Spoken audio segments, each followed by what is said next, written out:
Infierno en el Rodeo 1.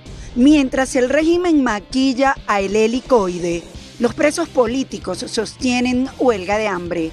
Pacto salvavidas. España busca limpiar expediente de Delcy Rodríguez. Golpe letal. La Casa Blanca confirma respaldo a operación en México tras baja de El Mencho. Bienvenidos a la emisión estelar de Impacto Venezuela. Soy Yasmín Velasco y este 23 de febrero estas son las noticias más destacadas del día en nuestro noticiero estelar. El Comité para la Liberación de los Presos Políticos denunció la situación en el Rodeo 1, donde aseguran que los detenidos, incluidos extranjeros, mantienen una huelga de hambre inducida. En contraste, el gobierno exhibe arreglos en el helicoide. Juliana Palmar nos cuenta más. El Comité para la Liberación de los Presos Políticos efectuó un balance sobre la huelga de hambre y el terror que se vive en el centro de tortura El Rodeo 1, donde han confirmado 29 liberaciones durante el fin de semana bajo la ley de amnistía, pero recuerdan que aún faltan más. Y a pesar de que hemos denunciado en reiteradas oportunidades las condiciones de horror de este lugar, no las han cambiado. Grave aún. Persisten las condiciones de restricción de alimentación, de medicación, de hidratación. Persiste que ellos están 24 horas al lado de una letrina y eso ha hecho que todos, en su mayoría, vayan enfermando consecutivamente. Ellos ya estaban en una huelga de hambre inducida por las condiciones, pero hoy es una realidad que más de 213 presos políticos que están en el Rodeo 1 se encuentran en huelga de hambre. El CLIPBEP también respaldó la solicitud de los presos en el Rodeo 1, quienes piden acompañamiento de la Iglesia Católica en sus demandas de libertad y el ingreso de la Cruz Roja a los centros de reclusión. Sin embargo, aunque la organización humanitaria intentó brindar apoyo en el penal, su gestión no tuvo éxito.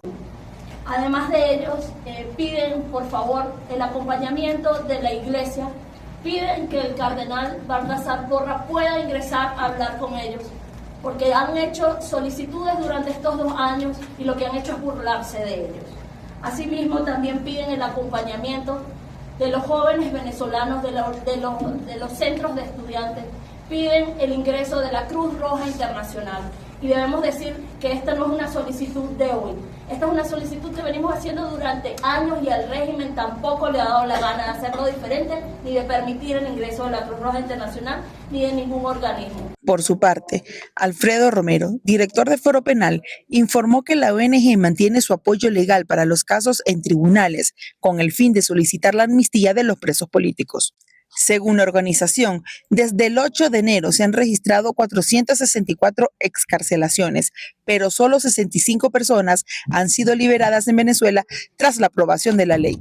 Bueno, aquí estamos hoy en la oficina nuestra con cantidades de familiares que están solicitando pues la amnistía para sus seres queridos que están privados de libertad, que también hay otro grupo importante de personas y pues los invitamos a todos en estos días a hacer sus respectivas solicitudes. En el Foro Penal estamos pues haciendo unas planillas para que sean presentadas ante los diferentes tribunales. Aquí están muchos casos, todos aquellos que consideran que les corresponde pues la amnistía. Mientras todo esto sucede, el ministro de Obras Públicas, Juan Luces, informó que adelantan trabajos de recuperación en la infraestructura del helicoide, donde se han registrado múltiples casos de tortura que no podrán ser borrados de la memoria colectiva.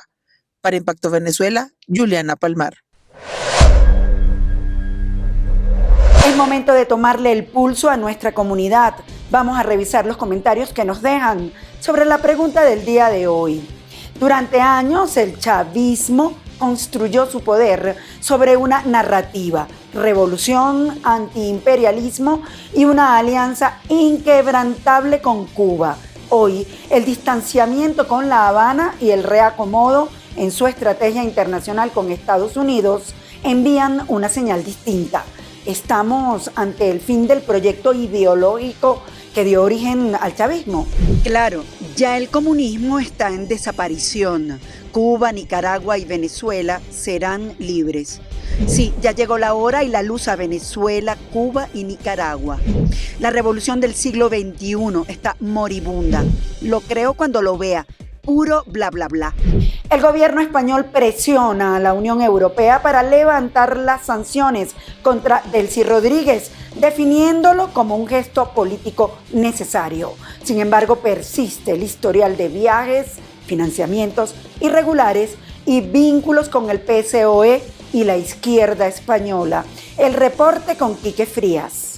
La insistencia del gobierno español para el levantamiento de sanciones a la encargada de la presidencia de Venezuela, Delcy Rodríguez, avanza en la Unión Europea. La alta representante del bloque para Asuntos Exteriores y Seguridad, Kaja Kallas, vio positiva la propuesta. Yo voy a proponer que levantemos las sanciones a Delcy Rodríguez y en un segundo momento tendríamos que hablar en un sentido amplio sobre nuestra relación y enfoque hacia las autoridades venezolanas. El gobierno español justifica que el levantamiento de sanciones tiene que ver con una supuesta señal positiva en momentos transicionales tras la captura de Nicolás Maduro. Todo el mundo comprende que hay que mandar una señal fuerte de que se va en la buena dirección. Las sanciones nunca son un fin en sí mismo, son un medio de presión, si me lo permite, para que se produzca un fin, que es que se vaya caminando hacia, por ejemplo, la liberación de los presos políticos, como es el caso de la amnistía. Pero detrás de esta posición diplomática hay un historial de relaciones y tratos polémicos entre el partido de gobierno PSOE y el régimen chavista, casos como el del empresario Víctor de Aldama, que dijo haber recibido fondos de PDVSA, o los negocios del expresidente José Luis Rodríguez Zapatero, que le cobró 459.000 euros por informes a Nicolás Maduro, de acuerdo con una reciente revelación. Esto deja dudas sobre los verdaderos intereses de la administración Sánchez respecto a Venezuela. En ese sentido están intentando salvar a Delcy para salvarse ellos. Responde, como digo, al miedo del gobierno español a que Delcy empiece a colaborar seriamente y a dar información sobre lo que sabe sobre el Partido Socialista Obrero Español. Kaja Kallas, una importante mediadora en el Parlamento Europeo, deja a un lado las acusaciones contra Delcy Rodríguez por violaciones de derechos humanos y ruptura de la democracia. Ahora solo importa que liberó a presos políticos europeos en Venezuela. Las autoridades provisionales venezolanas han dado pasos concretos de acercamiento a Europa. Han liberado, por ejemplo, a los presos políticos europeos. El tablero europeo se mueve alrededor de Venezuela entre tratos polémicos al borde de lo legal, intereses energéticos y jugadas diplomáticas. Reportó para ustedes Quique Frías, Impacto Venezuela. En medio de las restricciones de Washington al comercio energético con Venezuela, el gobierno colombiano reorienta su estrategia y busca fortalecer la cooperación binacional en energías limpias, interconexión eléctrica y gas. La medida surge como alternativa a la imposibilidad de que Ecopetrol importe gas venezolano. Génesis Pérez con los detalles. En plena intensificación de los acercamientos bilaterales con Venezuela, Colombia ha empezado a reorientar su estrategia hacia formas de cooperación centradas en energías limpias, interconexión eléctrica y proyectos de gas conjunto, como respuesta a los impedimentos que impone Estados Unidos sobre las transacciones energéticas con el país. Queremos ser prácticos, queremos ser pragmáticos. Fue la conclusión a la que llegamos ayer con la señora presidenta encargada de Venezuela, y de la manera más rápida y más económica poder traer gas natural, pero queremos anticipar incluso traer GLP para poder abastecer el mercado colombiano. El plan gobierno a gobierno que viene discutiéndose incluye, además de la interconexión y proyectos de gas, un énfasis claro en la expansión y cooperación en energías renovables y eficiencia energética. Energía solar fotovoltaica, parques eólicos onshore, pequeñas y medianas centrales hidroeléctricas con criterios ambientales, proyectos de biomasa sostenible y biogás para zonas rurales, exploración de geotermia en áreas con potencial, impulso al hidrógeno verde como vector de descarbonización y almacenamiento energético, baterías y soluciones de gestión de la demanda. Este es otro aspecto a considerar, y es que varios buques tanqueros que transportan el petróleo venezolano hacia los destinos de su exportación, también ha limitado de alguna manera el margen de acción que tiene el gobierno venezolano. Paralelamente, el presidente Gustavo Petro admitió que un petrolero que fue interceptado por las autoridades de Estados Unidos había sido cargado en un puerto colombiano y negó que exista irregularidad administrativa por parte del Ejecutivo. La declaración presidencial agrega un elemento de tensión en la agenda energética y diplomática con Caracas. Nosotros no estamos pensando en traer petróleo de Venezuela, no se necesita. Si acaso, es posible el petróleo de Apure y Barinas, que es liviano y podría refinarse en Barrancabermeja.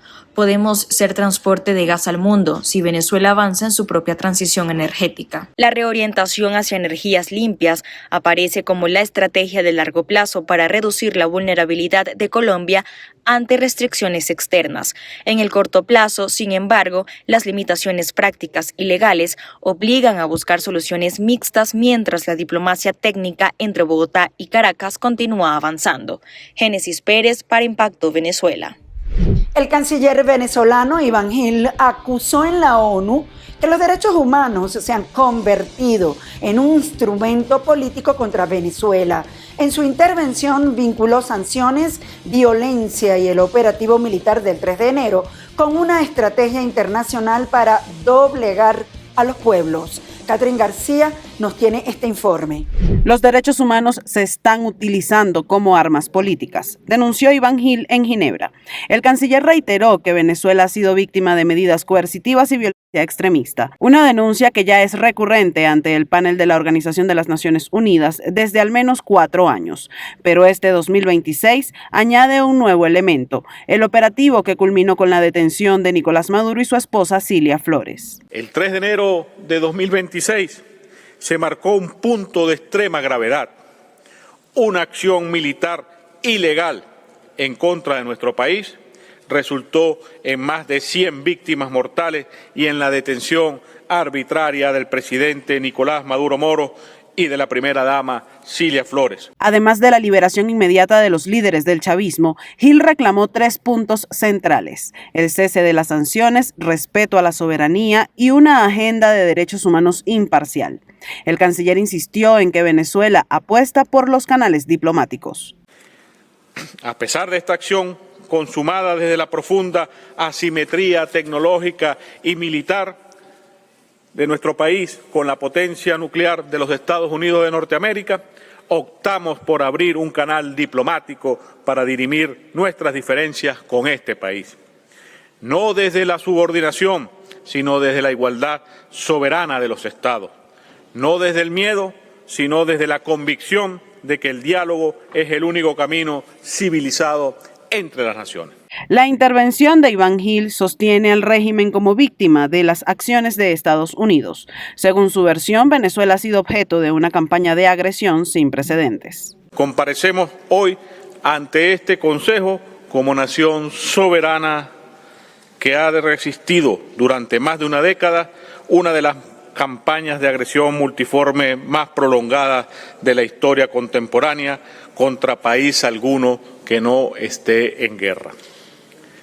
Todo comenzó con una narrativa construida con falsos supuestos, informes sesgados, manipulaciones mediáticas y una sistemática campaña para presentar a Venezuela como un Estado violador de derechos humanos.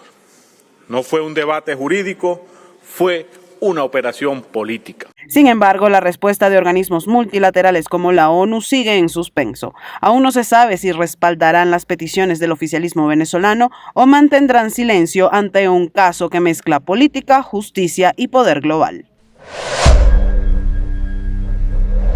Revisemos ahora lo que es noticia en materia internacional, según lo que destacan portales en la web. Comenzamos con Impacto Venezuela, que titula lo siguiente: la Casa Blanca admite que ayudó a México en el operativo para acabar con el Mencho. El gobierno de Estados Unidos confirmó que brindó apoyo de inteligencia al operativo en Tapalpa, donde fue abatido Nemesio Rubén Oseguera Cervantes, alias El Mencho, líder del cártel Jalisco Nueva Generación. La Casa Blanca lo calificó como un objetivo prioritario por su rol en el tráfico de fentanilo y recordó que el CJNG fue designado como organización terrorista extranjera en 2025. Según el secretario de Seguridad de México, Ricardo Trevilla, murieron 27 miembros de la Guardia Nacional, un custodio y un funcionario de la Fiscalía del Estado, donde ocurrió el operativo. También falleció una mujer civil. En paralelo, 30 integrantes del cártel fueron abatidos, 3 resultaron heridos y 2 fueron arrestados. El secretario de Defensa Nacional, Trevilla Trejo, informó además que una de las parejas sentimentales del cabecilla fue quien llevó a las autoridades al lugar de la captura. Asimismo, trascendió que el ejército mexicano desplegó 2.500 efectivos adicionales en el oeste del país, sumando unos 7.000 militares en Jalisco como medida disuasiva ante los bloqueos y ataques registrados en al menos 20 estados. Rubio viaja a San Cristóbal y Nieves para reafirmar la agenda de Trump en el Caribe.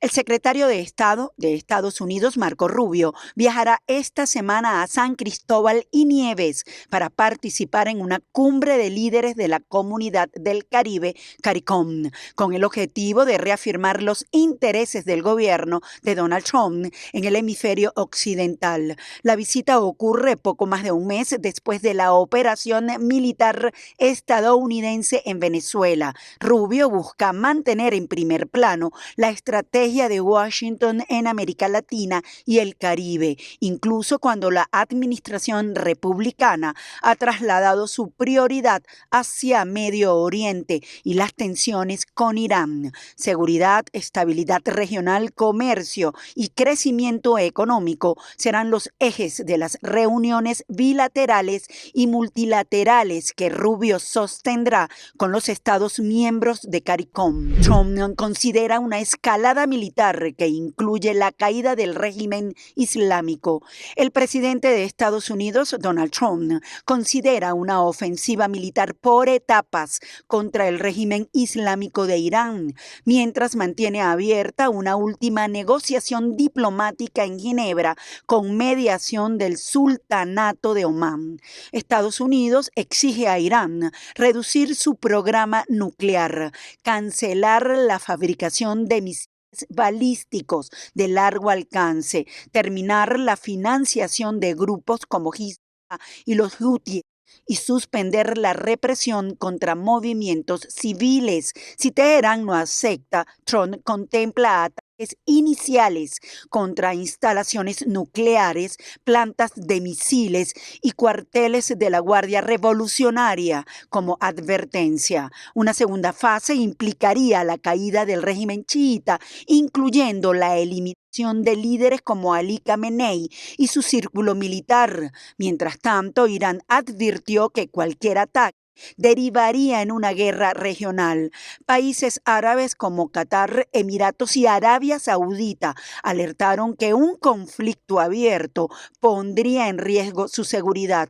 La reunión en Ginebra se realizará el 27 de febrero y 2 días después, el secretario de Estado Marco Rubio viajará a Jerusalén para reunirse con Benjamín Netanyahu, quien defiende la vía militar como única opción para contener a Irán. Trump dio a Teherán un plazo de 10 días.